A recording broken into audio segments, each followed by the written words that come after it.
Welcome back to another episode of Crossing the Line. I'm your host, Isaac King. Let's get into today's top story.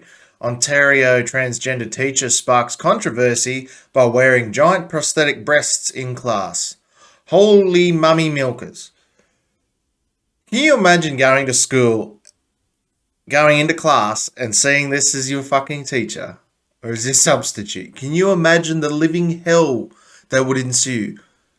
My God. We used to fuck with our teachers anyway at school, let alone someone coming to school wearing them and being trans. Holy shit. I can't imagine the fucking crap we would have done. Oh, these kids are brave kids for not not fucking with their teacher. They're pretty they must be good kids, eh? A video clip of an Ontario shop teacher wearing oversized prosthetic breasts to work has drawn international attention. I wonder why. Last week, images emerged of Ontario's Oakville Trafalgar High School showing one of the shop teachers conducting a class while clad in enormous silicone breasts with visible nipples that extended below the teacher's waistline. In a statement to Post Media last week, Halton District School Board Chair Margot Shuttleworth said the teacher portrayed in these images is an industrial arts instructor who began identifying as a female last year. Clandestinely recorded by students, images of the instructor quickly exploded across social media, easily making it one of the world's most visible Canadian news stories in the past month. One 20-second video in particular has received nearly 1 million views, circulated by an American podcaster. It shows the teacher demonstrating the use of a chop saw while gingerly ensuring that the large breasts do not get caught in the machinery. I don't remember my shop teacher looking like this, reads a caption. The images have circulated particularly quickly among those conservative media, even scoring a mention in the American conservative talk show Tucker Carlson Tonight.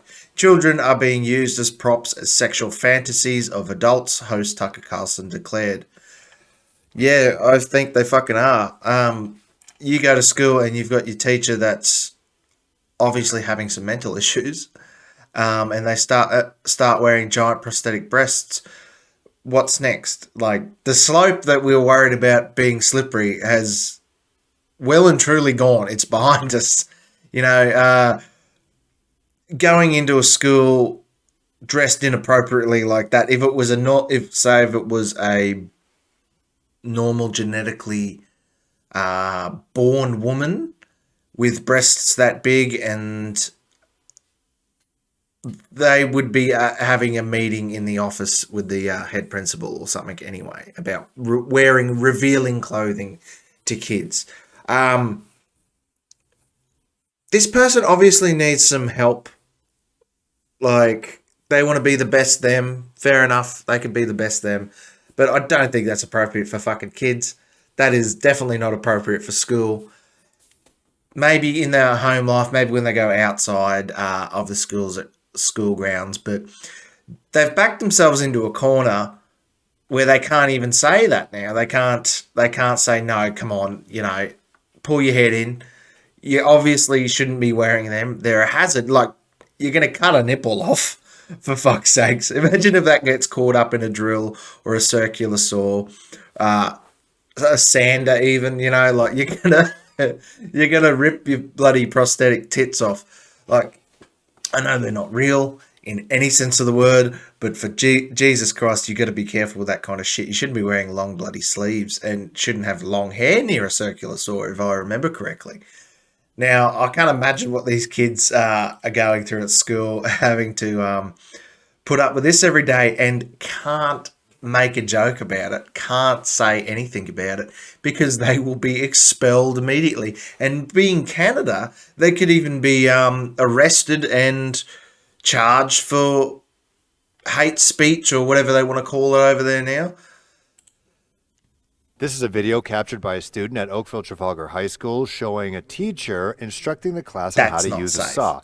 The teacher The has hair been isn't documented safe on either. several occasions with what people describe as very large prosthetic breasts with protruding nipples that are You're going clearly to poke seen someone's through fucking form-fitting eye out. clothes. The teacher's appearance has been the subject of reports from the New York Post and network news in the States. Students tell CHCH that this is a constant topic in class. The entire school. how are these kids going to focus when they're at school? How are they going to focus at work? Like when they're supposed to be working and doing school stuff, they're not going to be able to focus with big mummy milkers getting around like that. That's if that was a real woman with real breasts, that would be very hard to focus at school. Jesus Christ, you wouldn't be getting any work done. Every single class that I'm in, the teacher is like the topic. Like it's I Yeah. don't know, like And obviously the teachers have no say over it. It's just I'll be walking in the hallways and I'll see her walking around. It's kind of discomforting to be in a school environment with that. The Halton District School Board says they're not taking I'll give it hats off to those kids. That's astounding that they can be quiet about it and not say anything. But I suppose in the country that's supposed to be free, Canada, but it's turning into a dictatorship where you can't say anything, you can't support anything you like anymore without getting your bank accounts freezed, your money seized, your kids taken off you, you getting arrested for making a joke, getting arrested for going to church, getting arrested and charged for making truthful comments. I mean, if you go out and you tell the truth about this person in Canada, you're very well likely to be arrested or charged or sued. And you're not going to win in a court of law because the way that they've bent to wokeism and hiding the truth from everyone. The truth is no longer, no longer portrayed as real. They like to say that the truth, well, that's not their truth. You don't get to. Canada is getting a scary fucking place under Trudeau. And I know that Australia is definitely on the path going the same way. You can't say anything out of line. The media attacks you. Government attacks you. Police come around to your house if you say something that they don't like. If you post something on Facebook that they don't like, you'll get a knock on the door now. It's slowly getting more and more heavy jackbooted in Australia. And what happens if someone like this comes to school with a giant strap-on 12-inch black cock? Are they going to say that's inappropriate, or have they backed themselves into a corner so far that they can't because they'll be sued and they'll be fucking sent to jail if they point out the obvious? Now, hopefully this lady goes and gets the help she needs. She definitely needs some help. I think there's not one for taking a lot of medication, but I think someone needs some medication. Someone needs a good sit down with a psychiatrist. Someone needs their friends to tell them, like, pull your fucking head in, put your tits away, put your tits away, for fuck's sakes. I mean, if that was a normal woman, and they had tits hanging out like that, about, come on, love, put them away, especially that big. I mean, they can't be doing good. Even being silicone and fake, they can't be doing good for your back. All right, what are you going to do when you put your back out at work? You're going to claim compo on that? I don't think you can. Or it's your fucking tits that's done it, mate. Jeez Louise. Canada is getting a scary place. I don't think it's just Canada. I think it's the world, actually. Now to a story on the protests in Iran. Something big is happening. The Iranians risking everything to protest. 5 people share their experience of the protest sparked by Masa Amini's death in custody as hope of real change grows. Now, the other day, a 22-year-old girl was basically beaten to death by the police. She was thrown into a bus where she since hit her head and died 3 days later after being in a coma. The police tried covering up the story, saying she died of a heart attack. She was originally arrested for not wearing a hijab properly, being immodest, as they say, by their modesty police. And then she was subsequently thrown into a van, bashing her head, and subsequently died 3 days later from a trauma. The government tried covering it up, seems to have leaked out exactly what happened. The footage had leaked out of her hitting her head. And now there's mass protests in Iran. Yet again, they've been protesting for the last 5 years on and off against the government and against modesty police, things like that. This is just another piece of kindling to the fire, and hopefully these people win. Hopefully they get through. Hopefully they're not killed off like last time through. I think it was 2-3 years ago. They had massive protests in Iran where they were shooting people dead in the streets. It looks like they're starting to do that again now. We'll just get into this story here. The internet has been shut off in parts of Iran, and access to all platforms such as WhatsApp and Instagram are blocked. After 7 days of protests in cities across Iran, the uprisings were sparked on 16th of September by the death of a 22-year-old Kurdish woman, Mahsa Amini, who had been detained by the morality police for wearing her hijab in an improper way. Iranian state television said that 17 people have died, though the number could be higher. Here, 5 Iranians share their experience with the past few days, telling us what makes the latest protest movement. Men and women are protesting together this time. I don't dare to go out and join the protests as they are killing people, but my friends are joining and they tell me all about it. I don't know whether this is the best way to achieve freedom, peace, although I think they may be improved safety for women. Previous protests consisted mainly of men, but this one is very different. Women started it and the men are by their side. Most of the police force women to wear their hijab. Men fight against the police. Most protesters are young, but older people support them too. There's actually quite a few interesting videos coming out of Iran, even though the internet's been down. Yeah, that sums it up, eh? This woman here is confronting images, so be aware. Police throw her to the ground where she smashes her head on the concrete gutter. Now, if that was the American police, you can imagine the riots that would be happening there. This poor woman's dragged off by family or friends there. It's happening all over Iran. Protests are breaking out. People are dying in the streets because they're over the dictator forcing their beliefs on them. These people, even when they peacefully protest like this, they become targets for their government, which is, it's in Iran, so it's not surprising. But the scary thing is how quickly our countries, the Western countries, are started to turn into these countries like Iran, where we think, that they're not free. And then this is in Trafalgar Square, protesting in England, they're protesting in Australia, America. It's amazing how quickly these people in these countries, it gets like that in our countries. It's shocking.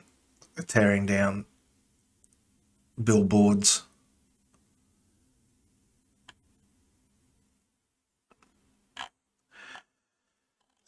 There's a lot going on over in Iran at the moment. The protests are growing larger by the day. They started off with a few people protesting and grew up to a couple of hundred, and a couple of thousand, tens of thousands, and then hopefully up to millions of people where they might overthrow the government. This is what it comes to when the government gets that strong of a control over you that they can force you to wear things like a hijab or things like a mask. This is when everyone stands up and they just say they've had enough. Look at what they can accomplish together when they all stand together and they're not divided by the government. Because the government doesn't like you when you're not divided. They like keeping you divided, like keeping you separate from each other and hating each other. And just hoping that this explodes into them taking their country back from the dictatorship that it is. Oh, there we go. George Takei fucking put his 2 cents in. This guy goes up, smacks that woman. These bitches aren't having enough. They aren't having it. Gets his ass beat. He's trying to make a quick getaway. This guy's like, no, fuck you, fam. Yep, here they go. Pound, bang, smack. Smacked him in the fucking back of the head, you dirty bastard. Yeah, are you fucked up? Yeah, oh, yeah. You're not so fucking tough now, are you?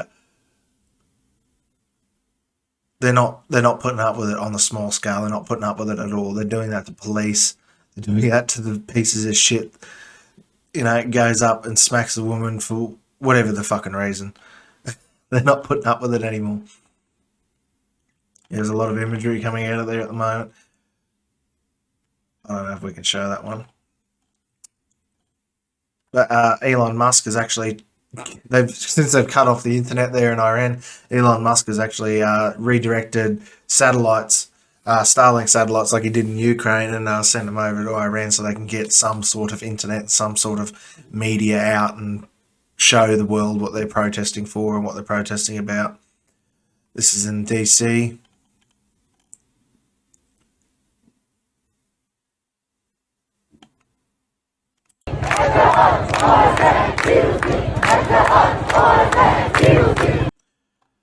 A lot of it can be peaceful, and then if this is correct footage, that's definitely not fucking peaceful. It says vehicles carrying Islamic Revolutionary Guards are the way to suppress the riots. So they're not fucking around. They went from that in, 79, I think it was, might have been earlier, to this. That's what oppression looks like, whether it's a religious oppression or as a governmental oppression. This is the poor woman here. 22-year-old Iranian woman dies after being severely beaten by the morality police over a hijab law. It's amazing how close that the Western countries have come to this with COVID and shit like that. Remember the videos of them dragging a woman out of her house because she posted something on Facebook here in Australia. I think she was in Sydney. Dragging her out of the house in front of her fucking children because she posted something about not wearing a mask and wanting to go to protests. And everyone thinks that this can only happen in Muslim countries, or this can only happen in third world countries, or places, that aren't the West, aren't European or Australian, that, away from here. That it's amazing how quick it fucking happens here when everyone bends the knee. You go from a beautiful country like that to wearing hijabs and having no vote, it's insane how quickly it can happen. And these people have had enough already. It's fucking been 50 years, but they've been trying for at least the last 5 years. They've been escalating it and been trying to overthrow the government. Hopefully they can overthrow him as peacefully as possible. It's a dangerous part of the world at the moment, yet again. Dancing in the streets, burning the hijabs. This is a revolution, and hopefully they can continue it on before the government shuts them down. We've got to be aware of this happening to us. It happened so quickly in Australia. We built concentration camps. We put people away in prison. We took kids off of parents. We banned them off social media because they were talking out against the government. They were talking out against the government rules. And you only can really think about it in a way where it's happening in a Muslim country like Iran or Pakistan or something like that, where you talk about against the government, or Russia, even China, and they come and knock on your door and they drag you away. But it was happening here in Australia over the last couple of years, so it hits pretty fucking close to home. And it hits pretty close to home pretty fucking quickly. So we'll keep an eye on this developing story there. Hopefully these people can get the freedom they're after with as little bloodshed as possible. But these things are never clean. These things are never blood-free. Already this girl has been murdered by police, and there's been several other people killed in the streets. And hopefully it doesn't escalate too much further before they can get what they want, which is their freedom back. Now, I know it's shocking, but Lidia Thorpe has said something fucking stupid again, and Pauline Hanson's yet again smacked her down. Pauline Hanson launches a spectacular attack on Lidia Thorpe after an anti-monarchy protest which saw Australian flags burned. Fucking dumb cunts. Now, Senator Pauline Hanson has launched a spectacular attack on controversial Greens Senator Lidia Thorpe after attending an anti-monarch protest. Miss Thorpe refused to attend Her Majesty the Queen Elizabeth II's memorial service, instead opting to dip her hands in red paint, symbolising blood, and take to the streets to lead a protest campaigning against the British monarch. The Crown has blood on their hands. Our people are still dying in this country, yet every single day the Crown's boot is on our neck and we are sick of it. She really fucking has lost it, eh? Like, what is she fucking talking about? The Crown has basically nothing to do with us. She said to the crowds in Melbourne whilst wearing a shirt emblazed with "Another Day in the Colony." Where is she fucking living? Is she like doing forced labour or something that we don't know about? Or is she sitting at home earning $211,000 a year of taxpayer funds to go and fucking paint herself red and white and splatter paint all over buildings whilst burning the Australian fucking flag? Miss Hanson responded to her colleague's protest, telling Sky News Australia host Chris Kenny that she was disgusted by her behaviour. "I am absolutely disgusted with that woman. I have ever been since she was on the floor of Parliament initially 3 years ago when she took Richard Di Natale's place," she said on Thursday. "I don't believe she's loyal to the Parliament, to the people she's supposed to represent. That's all Australians in this nation. I think she's a despicable person and people have got what they voted for. Fucking fair dinkum." One Nation leader did not attend the memorial service in Canberra herself, labelling it a get-together for politicians, adding she will have her say about the Queen next week in Senate. Look at this. Is she going to get arrested for fucking vandalising shit? It's amazing how her cameraman's like following her around too, eh? "Look at me, I'm pretending to give a fuck. Stupid cunt." Sitting there vandalising fucking government buildings. And gets away with it. Not to mention just gets away with it. We pay her 200 fucking grand a year to do it. Not to mention that all the other shit she's getting money for. At Miss Thorpe's protest, there are reports some demonstrators were cutting up and burning the Australian flag while chanting "Abolish the monarchy." In Adelaide, a 31-year-old man marched out of the government house by police and was chanting anti-monarchy rhetoric as he left. No one gives a fuck if you're protesting about the Queen. Protest all you fucking want. But when a person from Parliament that is getting paid by our fucking money, our taxpayer fucking funds, is out there burning the flag that they should be holding in high regard, that our soldiers have bled and died to protect, and these fucking morons are out there burning it, and she's out there with them. What a fucking grub. If you hate Australia so much, Lidia Thorpe, how about you hand back all the money that you're getting from us? Your salary? Hand it back. Give it back. Why don't you donate it to some Aboriginal communities out west or something that need some money, need some help? How about you help fucking some of the Aboriginal communities that are suffering with massive amounts of homelessness or alcoholism? Donate it there. But no, you go and smear fucking red paint on yourself and make yourself out to be a big fucking hero. Wanker. The mural of the Queen was painted near Sydneyham train station following Her Majesty's death in Sydney, was painted over with the colours of the Aboriginal flag while hundreds gathered in Town Hall at the anti-monarch posters.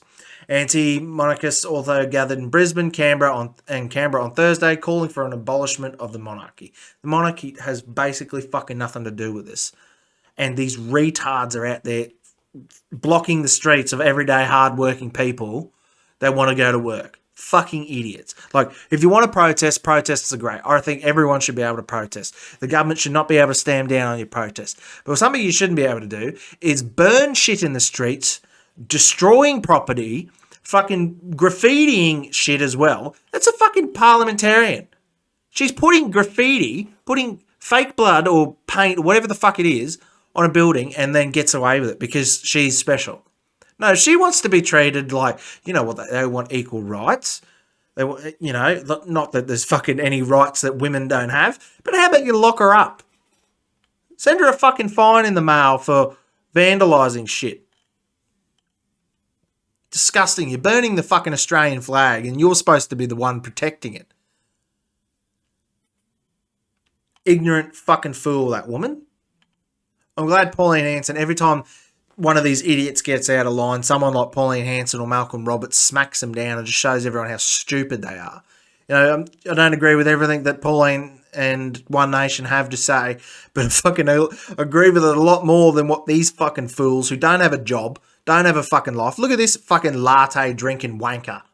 Look at them all sitting down, blocking the fucking street, burning the Australian flag. Disgusting. If it's such a fucking... it's pouring blood on it. Yeah, because, you know, the Australian people, we've really got to blame for your fucking issues. How oppressed is this fat cow? She can't be very oppressed. The only thing oppressing her is fucking gravity. Disgusting. Go and get a fucking job. Actually have something to complain about. If you want to, all this shit, you know, your fucking $60 pair of pants and your friggin' $80 shirt you went and bought from some dickhead off eBay with the Queen on it. How about you go and send that money to outback communities that need some fucking help? How about you go out there and teach kids and, I don't know, maybe contribute to society instead of fucking hindering it. You don't do anything. You sit there and go, I'm going to get Lidia Thorpe to do it for us and we're going to vote for the Greens. And then what do the Greens do? Absolutely fucking nothing but detrimental shit to the country. Disgusting behaviour. They're sitting in one of the most wealthiest nations in the world, and apparently Australians earn the highest medium income in the world. And they're sitting there drinking their fucking $9 chai lattes and with fucking $80 butt plugs in probably half of these cunts, or fucking $800 furry costumes, and they're protesting about shit they have no idea about. Instead of going out there to the communities that need their help and helping, chipping in.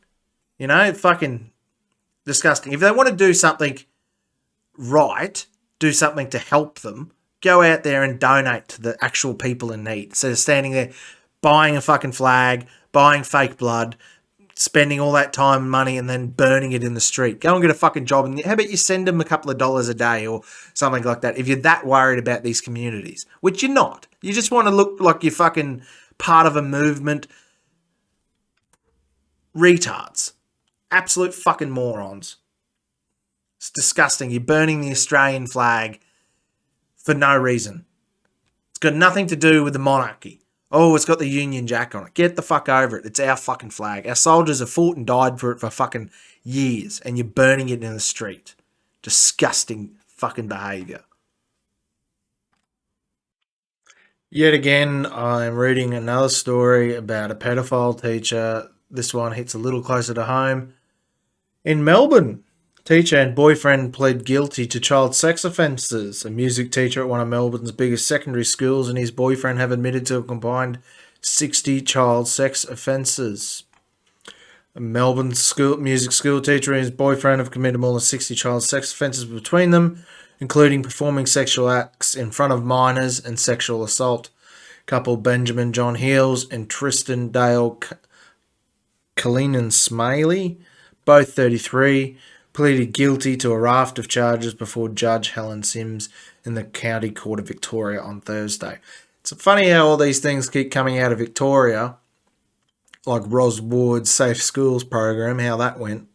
Heels, an ex-music teacher at Fountain Gate Secondary College in Narran Warren, in Melbourne's popular southeast, pleaded guilty to engaging in sexual conduct with a child under the age of 16 in a suburb of Pakenham in January to May last year.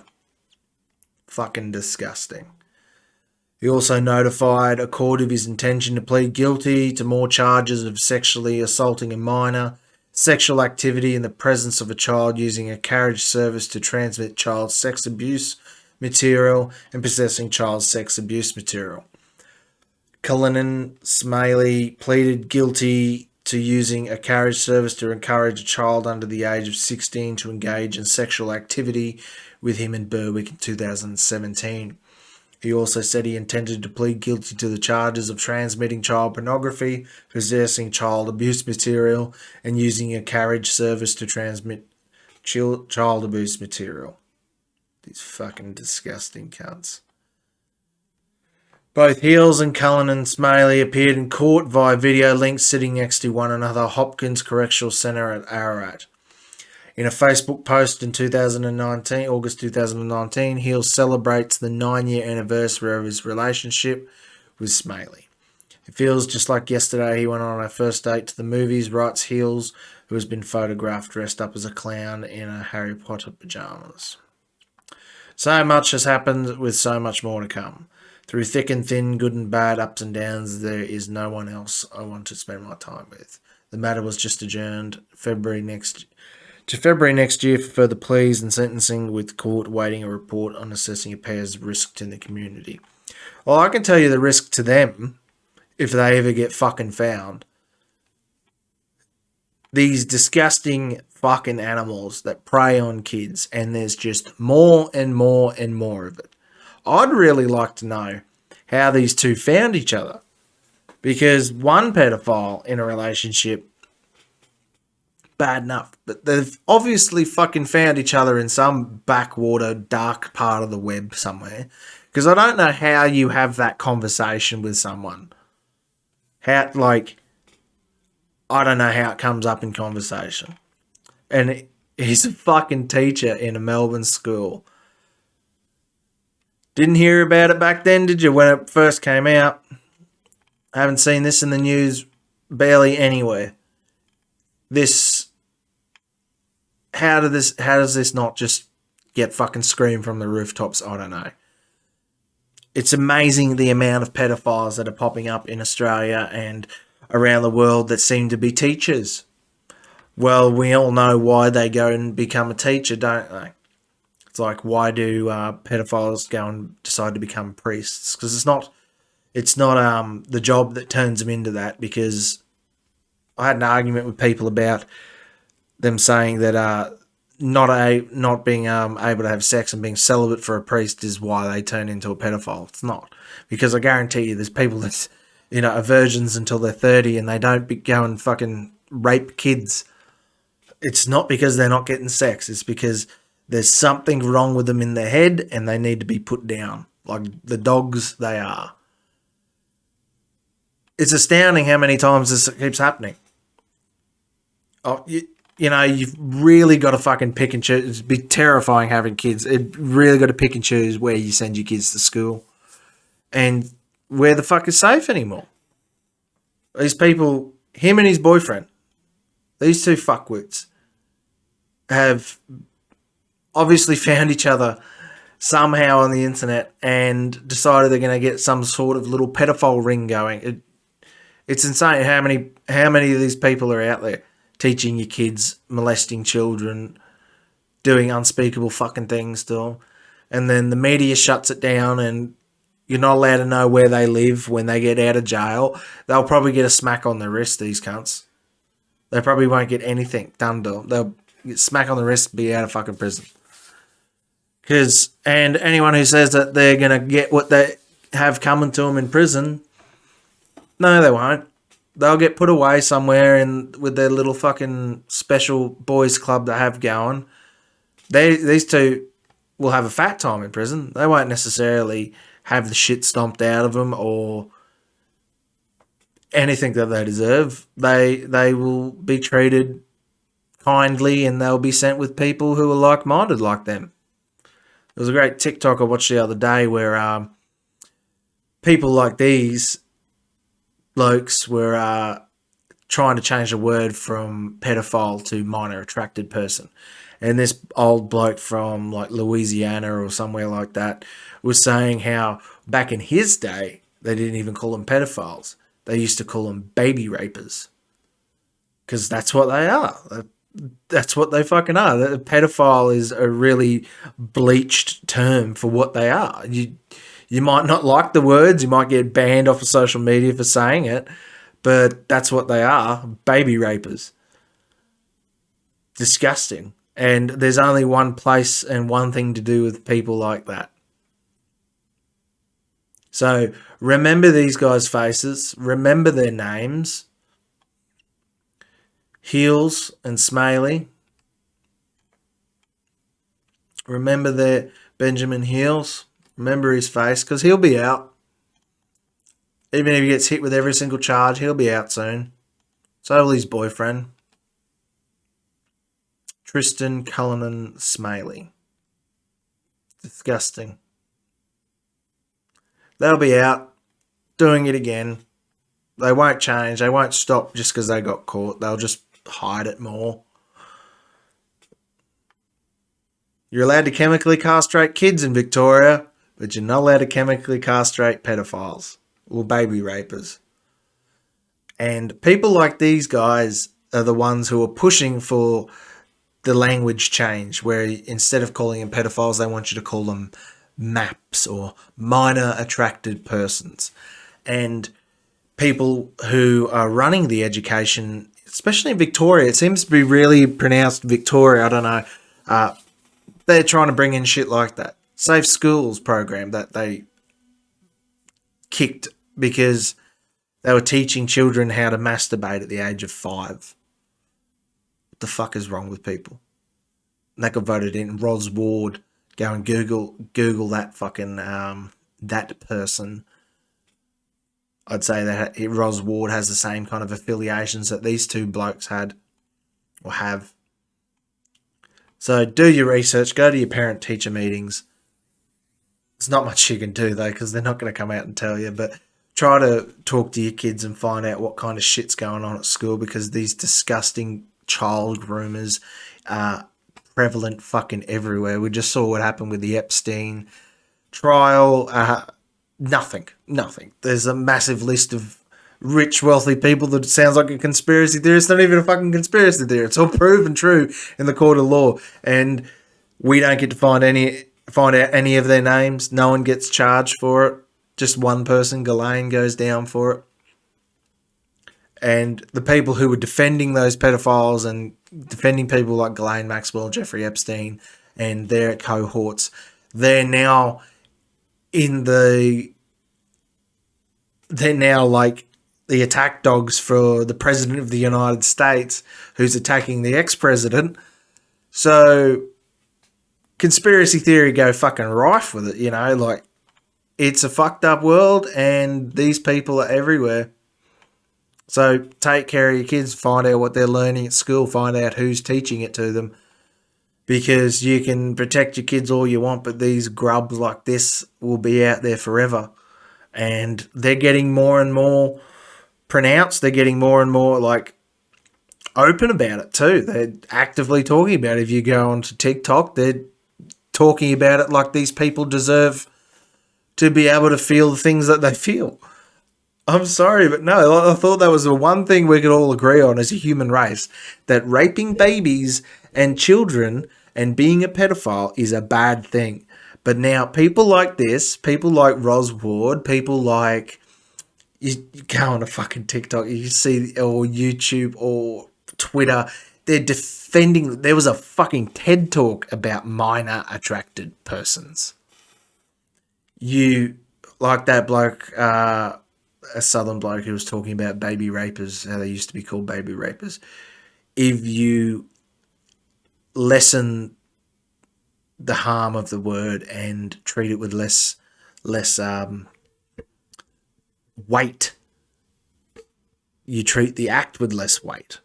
So calling them, when they used to be baby rapers and child molesters, and then calling them pedophiles, pedosexuals, and trying to change it to MAPs or minor attracted persons, trying to normalize it. And I think anyone who tries to normalize it should meet the same fate that these two are going to meet.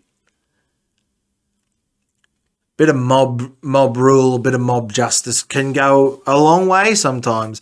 But I'd say that these two guys, they will get away with it. They'll probably get a bit of an ankle monitor or something like that. And they'll be out. And they won't stop. Because since when do they ever stop? The war in Ukraine has started to escalate, with Putin imposing a draft. As Vladimir Putin's special military operation enters a new chapter, Russians being plucked from villages around the country for training and military service. You can see some of the images here of military grabbing people and pushing them onto buses and planes getting immobilized to go to training camps. It's fucking pretty bad. It's fucked up. A lot of those people are going to their death and they know it. A day after President Vladimir Putin announced the call-up that could sweep 300,000 civilians into military service, thousands of Russians across the country received draft papers on Thursday, and some are being marched to buses, planes for training, perhaps soon a trip to the front lines in Ukraine. Putin's escalation of the war effort was reverberating across the country, according to the interviews, Russian news reports and social media posts. As the day wore on, it became increasingly clear that Putin's decision had torn open the cocoon, shielding much of Russian society from their leader's invasion of a neighbour. Mothers, wives and children were saying tearful goodbyes in the remote regions as officials, in some cases ordinary school teachers, delivered draft notices to houses and apartment blocks in the mountainous eastern Siberia. The Russian news media reported school buses were being commandeered to move troops into training grounds. My husband is 38 years old. He is not in the reserve. He did not serve, Mr. Nemayeva said in a video addressed to regional officials. Despite the Kremlin's crackdown on dissident protesters, protests erupted on Wednesday night across Russia in response to Putin's move, with at least 1,312 people arrested, according to human rights watchdog OVD Info. More protests were reported Thursday, including Dagestan, an impoverished southern Russian region where anti-draft protesters blocked the federal highway. Military-aged men clogged airports and border crossings trying to flee. Some ended up in distant cities like Istanbul, Namagan and Uzbekistan. We decided that we don't want to live in this country anymore, one reservist said after arriving in Turkey. Historians said it was the first time since World War II that the Kremlin had declared a wartime mobilization. Mr. Putin's spokesperson said, however, maintained on Thursday that officials would continue referring to the invasion he ordered only as a special military operation, not a war. It's really going to start hitting home when they start conscripting people like this. And at the moment, they're not really condemning the war in Ukraine and Russia. A lot of people are for it. And there's obviously, people that aren't for it, but they protest, they get arrested immediately before they can even get some of the words out of their mouth. They're fucking dragged off into police vans and cars by police. Then the war started there, he said. Now it also started here. As with much about Mr. Putin's war, the draft caught many Russians unawares. Many have been tuning it out with polls showing them that nearly half the public was paying little attention to the events in Ukraine, because their state media has been lying to them from day dot. They said they've been winning. They haven't been winning. They said it's been liberating Ukraine. It's obviously not what the Ukrainians want. For months, military analysts and Western officials have been predicting that Putin would be forced to impose a draft at some point given his army's severe losses in Ukraine, but as recently as this week, even as the Russian parliament passed a law that codified a punishment as much as 10 years in prison for draft dodging, senior officials said the state media insisted that any talk of a draft was part of Western propaganda campaign. Then on Wednesday, Putin announced one describing it as a morning address to the nation as a necessary measure. The West, he said, was using Ukrainians as proxy force in a campaign to weaken, divide, and ultimately destroy our country. By nightfall, Russia's conscription machine had swung into action. The call-up is being managed by local military commissariats that, according to Russia's defense minister, have some 25 million draft-eligible adults on their rolls, but some 10,000 Russians arrived at military enlistment offices even before being summoned, prompted by Mr. Putin's announcement, the military general staff claimed. According to Infax, a Russian news agency. Yeah, I'm sure they're going to fucking say that. Reports of large numbers of men receiving draft notices arrived across the country, but regions of Siberia and in the largely Muslim Caucasus Mountains appeared to be among the hardest hit. They'll send off their poorest people first. There's many songs written about it. System of a Down's got one. Why do poor people always fight the wars? By nightfall, Russia's conscription machine had swung into action. The call-up is being managed by local military commissariats that, according to Russia's defense minister, have some 25 million draft-eligible adults on their rolls, but some 10,000 Russians arrived at military enlistment offices before even being summoned. Prompted by Mr. Putin's announcement, the military general staff claimed, according to Infoax, a Russian news agency. That's a little bit of propaganda from the Russian news agency there. They're going to send off their poor people first. Reports of large numbers of men receiving draft notices arrived across the country, but regions in Siberia and largely Muslim Caucasus Mountains appeared to be among the hardest hit. They're going to send off those demographics, demographics that they don't approve of first. They're going to be their meat shield in a war.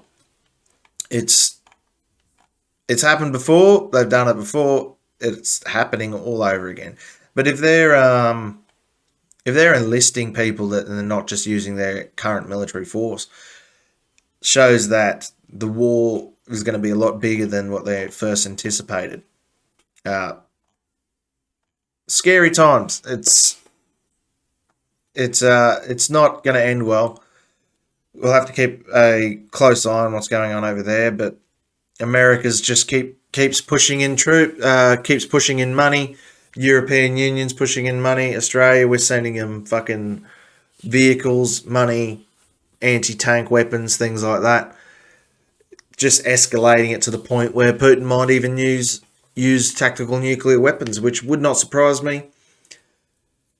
If he feels threatened, if Russia feels threatened that they could lose and they could even have pushback, it could swing that way. It could swing the way of nuclear weapons. They're going around trying to get parts of Ukraine that they're holding, actually under Russian hold at the moment. They're trying to get them to vote so that they can have a referendum saying that they want to be a part of Russia, not Ukraine. And they're going around forcing these people to vote. I can imagine which way they're expecting them to vote. Forcing these people to vote in an illegitimate referendum.